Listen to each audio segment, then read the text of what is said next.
We have seen every necessary element to define the structure and train a neural network.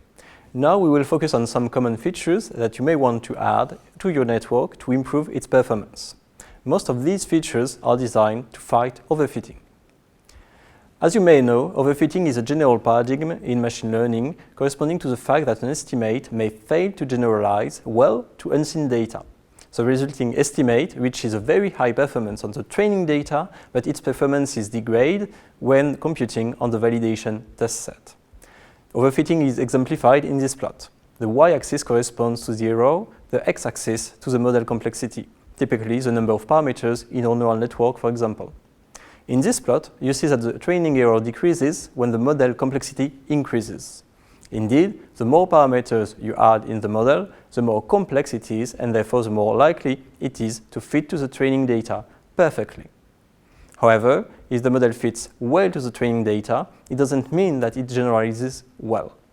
To see that, you need to compute its performance on another dataset, typically dividing your data into two sets that has not been used to train the algorithm. This error, the one computed on a validation set, starts to decrease and then increases with the model complexity. We are interested in finding the minimum of the validation error and not that of the training error, which corresponds to a model far too complex. Several methods exist in machine learning to find this optimum.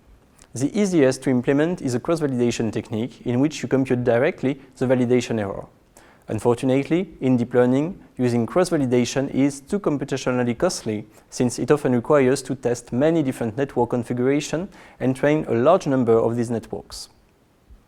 Several methods exist to fight overfitting.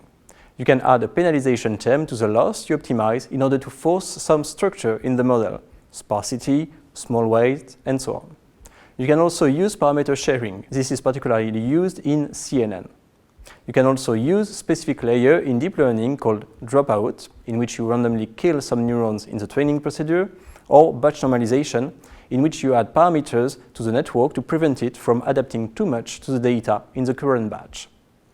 Finally, we will see early stopping, which consists in stopping the training procedure at a correct number of iterations. This is closely related to the curve I have shown you in the previous slide.